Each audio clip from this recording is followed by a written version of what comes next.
Did you know there's a shocking connection between people experiencing narcissistic abuse and the inability to maintain cleanliness in their homes? If at this exact moment you're looking around and feeling that tightness in your chest, seeing the mess, if you avoid cleaning like it's torture, if you feel guilt every time you see disorder but still can't force yourself to clean up, you need to hear this now. What no one ever told you is that your laziness in cleaning isn't laziness. It's not lack of character. It's not that you're careless. It's something much deeper and more disturbing that was planted in your mind during an abusive relationship. These are the 7 secret reasons why people experiencing narcissistic abuse avoid cleaning and organizing. Insights based on the work of renowned Dr. Sigmund Freud, one of the world's greatest authorities in the field of narcissism and psychological trauma. The truth is that your brain was literally reprogrammed. During the abuse, you were conditioned to associate the act of caring for yourself and your space with danger. Every time you tried to organize something, clean, decorate, something bad happened. Criticism, humiliation, arguments. Now, even free from that person, your mind still functions as if cleaning were risky, as if organizing could awaken anger, as if caring for your space was an invitation to another attack. You look at dirty dishes and feel anxiety. You see scattered clothes and feel shame. You think about cleaning the room and already feel exhausted before you even start. And then you blame yourself, thinking you're the only person in the world who can't do something as simple as keeping order in the house. But I'll tell you exactly why this happens. The 7 reasons I'll reveal in the next minutes will explain every reaction you have, every avoidance, every time you give up before you start. And most importantly, they'll show you that there's nothing wrong with you. Get ready, because what you're about to discover will forever change the way you perceive this silent battle you fight every day. I'll tell you something no traditional therapist will say. You avoid cleaning because your subconscious learned that being competent is dangerous. During the abusive relationship, every time you showed skill in organizing, decorating, or caring for the home, the narcissist interpreted this as a direct threat to their control over you.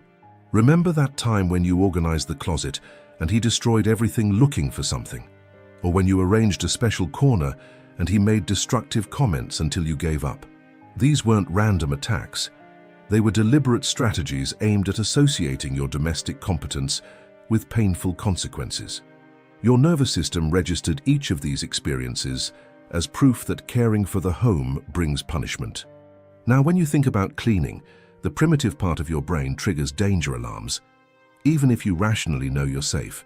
It's like you were conditioned like Pavlov's dogs, but instead of salivating at the sound of a bell, you feel paralyzing anxiety at the thought of organizing. Dr. Freud documented this phenomenon in his studies of psychological abuse victims. He discovered that the traumatized brain develops what he called competence phobia, an irrational fear of demonstrating skills that could arouse envy or anger from the aggressor. Even after the narcissist disappears from the scene, this programming remains active, silently sabotaging every attempt at self-care. The cruel irony is that you were probably naturally organized before he appeared. You might have even been proud of your domestic skills. But months or years of criticizing, diminishing, or destroying every effort literally erased that part of you. Now you look at the mess and blame yourself, not realizing you're reacting to deep trauma that still controls your actions. What city are you watching this from? Because no matter where you are, you need to know that at this exact moment, thousands of women are experiencing this same inner nightmare, thinking only they are too flawed to maintain a clean home. But the first reason is only the tip of the iceberg. The second will reveal how he turned your own home into a psychological battlefield. Your home isn't just a home, it's a trauma museum where every room stores specific memories of humiliation. Every object carries energetic remnants of the emotional violence you experienced. When you avoid cleaning, it's not the physical work that paralyzes you. It's the subconscious terror of systematically reliving every painful moment that took place in those spaces. That kitchen where he brutally criticized your cooking while you cried in silence. The bedroom where you slept in a state of constant vigilance, never knowing when you'd be verbally attacked. The living room where you faked smiles during visits, dying inside while he played the perfect husband. Every room in your home is contaminated with toxic energy, that your nervous system still detects as a real threat. Modern neuroscience confirms that traumas are physically stored in the spaces where they occurred. When you enter these rooms, even to clean, your body automatically recreates the feelings of panic, despair, and helplessness you experienced during the abuse. It's as if the walls absorbed your pain and now return it every time you try to reclaim those spaces. Dr. Freud identified this phenomenon as environmental trauma contamination. Narcissistic abuse victims develop unconscious associations between specific places and episodes of emotional mistreatment. Your brain literally maps your home as hostile territory, activating fight-or-flight responses whenever you consider approaching to organize. That's why you feel nauseous when you think about cleaning a room. That's why you have anxiety attacks when you look at a messy kitchen. That's why you prefer living in chaos rather than facing those emotional triggers disguised as simple household tasks. It's not weakness. It's your protective system working at full speed, trying to save you from reliving traumas that haven't been properly processed yet. The painful truth is that as long as these environments remain emotionally charged, every cleaning attempt becomes an involuntary trauma exposure session. You're not just organizing objects. You're navigating through a labyrinth of toxic memories that your subconscious desperately wants to avoid. What's worse, he knew exactly what he was doing when he chose to attack you, particularly during moments of domestic vulnerability. He deliberately turned your sanctuary into a psychological battlefield. But there's a third reason even more disturbing, one that reveals how the abuse destroyed your ability to make simple decisions about your own things. Have you noticed how it paralyzes you to try deciding what to keep and what to throw away? How a simple choice of where to place an object becomes an existential crisis that exhausts you before you even start. This happens because the narcissist systematically destroyed your confidence in your ability to make proper decisions about any aspect of your life. During the relationship, every choice you made was questioned, criticized, or reversed. If you decided to donate old clothes, he said it was wasteful. If you kept something just in case, you were a hoarder. If you organized one way, it should be different. If you chose decoration, his taste was better. Gradually, you stopped trusting your own judgment because every decision became an opportunity for another humiliation. Now, standing before a pile of objects to organize, your brain goes into breakdown. Every object requires a decision, and every decision activates traumatic memories of all those times you chose wrong and were punished for it. It's like you developed a specific phobia of personal autonomy, a deep terror of exercising your own preferences because it always ended in painful consequences. Dr. Freud called this decisional self-atrophy. Victims of extreme psychological control gradually lose access to the inner voice that naturally knows what they want, need, or prefer. Without a functioning internal compass, simple tasks like organizing a drawer become impossible to overcome emotional mountains. You spend hours looking at objects, trying to guess the right decision, as if there were still an invisible critical observer waiting to attack every choice you make. You prefer leaving everything in chaos rather than risk doing something wrong and activating that inner cruel voice that echoes the criticism you heard for so long. Decision paralysis extends even to seemingly insignificant choices: which cleaning product to use, what music to listen to while organizing, where to start. Every micro-decision requires emotional energy you simply don't have because you were trained to question every natural impulse you feel. This is the most subtle trap of narcissistic abuse. Even after he disappears from the scene, you carry an inner critic that faithfully reproduces his voice, sabotaging your ability to simply trust yourself in basic choices about your own environment. The result is that your home remains cluttered, not because of laziness, but because every object represents a potentially wrong decision that your traumatized nervous system interprets as unacceptable risk. But the fourth reason will shock you even more. It's about how he stole your ability to feel pleasure from small life achievements. Can you remember the last time you felt authentic joy while cleaning something? True satisfaction seeing a clean space you organized yourself? A sense of accomplishment while folding clothes or organizing shelves?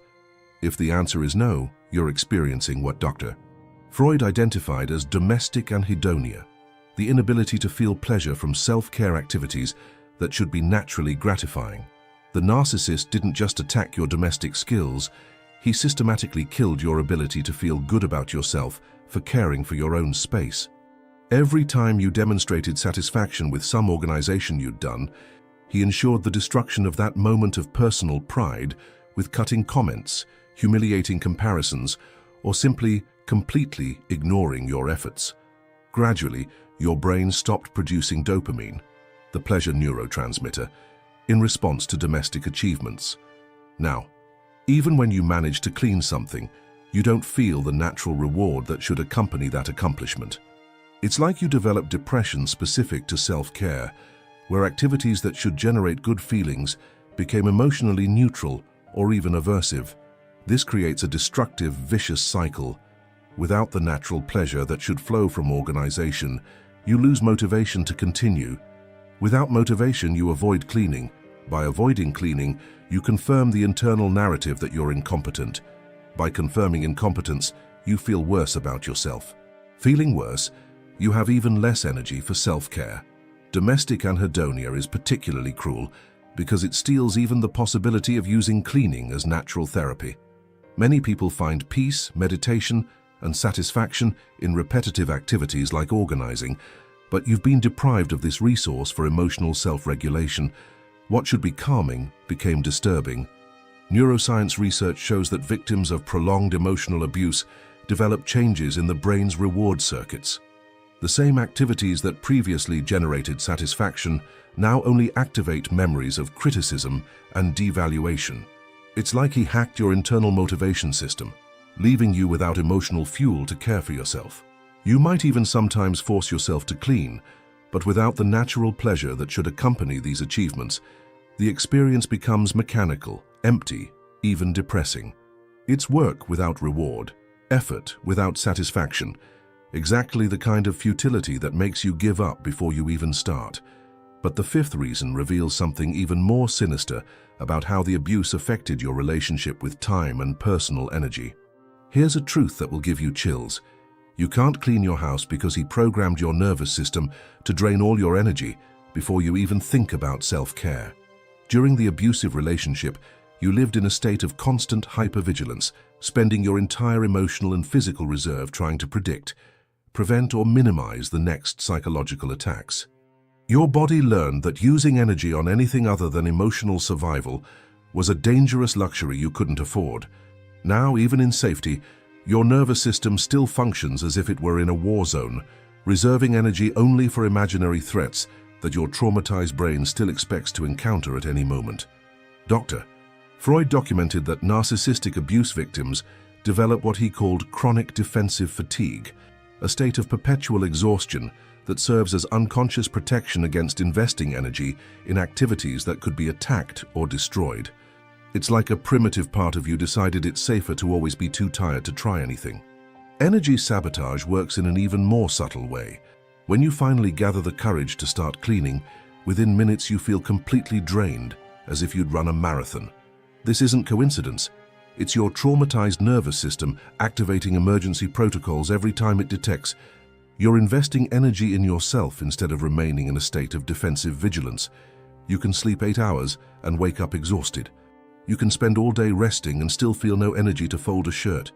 You can have energy for work, for caring for others, for 1,000 external activities. But when it comes to caring for your own space, it's like a valve immediately drains all your life force. This happens because the narcissist conditioned you to associate self-care with selfishness, subject to punishment. Every time you used energy for yourself, organizing, decorating, creating beauty in your environment, he interpreted this as energy stolen from the attention you should be giving him. Gradually, you internalized the belief that deserving your own energy is a betrayal of others. Now your subconscious automatically sabotages every attempt to invest time and energy in your domestic well-being. It's like you carry a mental program that whispers, "Who do you think you are to waste energy on yourself? There are more important things. You don't deserve this time. Be productive for others, not for yourself." Programmed exhaustion is one of the most effective weapons of narcissistic abuse because it keeps you in a state of perpetual inability to invest in your own quality of life. guaranteeing you remain dependent on external validation for any sense of self-worth. But the sixth reason is perhaps the most painful of all, about how the abuse killed your ability to imagine you deserve to live in beauty.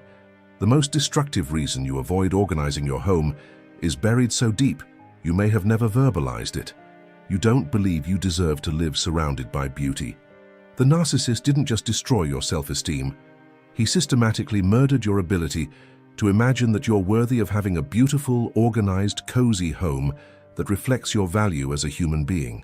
Through years of constant criticism disguised as help, he implanted a poisonous belief that now operates silently. People like you don't deserve beautiful homes. You're lucky to have somewhere to live at all. Who do you think you are to want something more? This inner toxic voice sabotages every impulse to create order or beauty because it denies the central narrative he worked so hard on, that you're fundamentally inadequate and must settle for less. Murdered self-esteem manifests in subtle but destructive ways. When you consider buying something beautiful for the home, the voice whispers, "It's a waste of money on someone who won't properly appreciate it." When you imagine an organized and decorated space, another voice mocks that impossible fantasy for someone like you. When you see other people's beautiful homes, you automatically assume they're better and naturally deserve things that are beyond your reach. Dr. Freud observed that narcissistic abuse victims develop what he called learned inferiority syndrome, a deep conviction that there are different levels of human beings, and you definitely don't belong to the group that deserves a good life. This belief contaminates every aspect of domestic life because it turns organization into a painful exercise of aspiring to something that isn't for you. Self-esteem sabotage is particularly cruel because you were probably someone who naturally appreciated beauty before he appeared. You might have had dreams about how you wanted to decorate your home, plans for organization, visions of the cozy home you would create. He systematically mocked those dreams, calling them unrealistic, too expensive, unnecessary, vain. Gradually, you stopped imagining beautiful possibilities for your space because those imaginings became sources of pain instead of inspiration. Now you look at decorating magazines and feel inadequacy instead of inspiration. You see organized homes on social media and feel confirmation of your inferiority instead of motivation to create something similar. The most painful truth is that part of you avoids cleaning because having a beautiful home would contradict the internal narrative that you don't deserve good things. It's easier to maintain chaos than create beauty and have to face the cognitive dissonance of living in something beautiful while feeling fundamentally unworthy. Self-esteem murder guarantees that even when you sometimes manage to organize something, you can't fully enjoy the result because part of you still believes you're pretending to be someone you're not, someone who deserves a good life. But now we come to the seventh and final reason, the most liberating of all, about how to break this cycle and reclaim your right to live in beauty. The last and perhaps most paralyzing reason you avoid cleaning is the absolute terror that someone will see you during the attempt and judge your efforts as inadequate. The narcissist trained you to live in constant fear of external judgment, especially when it comes to demonstrating domestic competence. Now, even the theoretical possibility that someone might see your home in the process of organization activates deep panic. During the abuse, every attempt to improve your space was publicly analyzed, compared to impossible standards, and always deemed insufficient. He would invite other people to see the effort you were making, but always with a tone of condescension that clearly conveyed your efforts were amateur, insufficient, worthy of pity rather than admiration. You were conditioned to believe that anything less than professional perfection would be cause for public humiliation. Now, when you think about organizing, you automatically imagine critical looks, malicious comments, confirmation that you really don't know what you're doing. It's like you developed a specific social phobia regarding domestic self-care. The terror of being seen while trying extends even to imaginary situations. You avoid cleaning because what if someone shows up unexpectedly in the middle of the mess? What if they post a photo that includes a cluttered corner? What if they invite someone over and that person notices you tried to clean but didn't manage to do it well? These terrifying scenarios keep you paralyzed, preferring familiar chaos to the risk of exposure during vulnerability. Dr. Freud identified that victims develop domestic performance phobia, extreme anxiety, related to being observed during home care activities. You might function perfectly in professional contexts where you have training and clear protocols, but in your own home you feel like a fraud pretending to know how to organize your own life. The cruel irony is that the isolation created by this phobia guarantees you never receive positive feedback or encouragement that could help rebuild confidence. You prefer living in solitary chaos rather than risk exposure that might confirm your worst beliefs about yourself. Fear of judgment becomes a self-fulfilling prophecy that perpetuates the cycle of avoidance and self-loathing. What's worse, you've so internalized the narcissist's critical gaze that you don't even need a real external observer. You carry an inner cruel judge who faithfully reproduces the criticism you heard, guaranteeing that even when you're completely alone, you feel watched and evaluated with every move. The terror of being seen while trying steals even the possibility of experimenting, playing, discovering your own organizational style through the natural method of trial and error. Every action must be perfect from the first attempt, otherwise it confirms the inadequacy you're so afraid to reveal. But here's the liberating truth. All these 7 reasons point to a revolutionary discovery about your true nature and healing potential. After examining the 7 secret reasons, we arrive at the most powerful discovery of all. Every symptom you thought was proof of incompetence is actually proof of your extraordinary strength and capacity for healing. Your brain developed these protective mechanisms not because you're flawed, but because you're so emotionally intelligent that you found creative ways to survive in an environment that literally tried to destroy your mental health. Avoiding cleaning isn't a character flaw. It's a sophisticated defense system that your subconscious created to protect you from re-traumatization. Every symptom that shames you is proof that a wise part of you worked tirelessly to preserve your authentic essence, even under systematic attack. Dr. Freud revolutionized trauma treatment by proving that narcissistic abuse victims aren't damaged. They're extraordinary survivors who developed complex neurological adaptations to maintain basic functioning during prolonged psychological warfare. What you call inability to clean is actually proof that you managed to stay emotionally alive when many people would have completely broken down. Competence paralysis proves you have such sharp self-preservation instincts that they're still protecting you even when you no longer need protection. Emotional space contamination demonstrates you have deep energetic sensitivity that detects traumatic residues invisible to less intuitive people. Decision paralysis reveals you so deeply value doing the right thing that you prefer inaction to error, a characteristic of a deeply integral person. Domestic anhedonia proves you refuse to accept crumbs of satisfaction when you know you deserve authentic joy. Energy sabotage demonstrates you have such an intelligent internal system that it conserves resources for true emergency situations.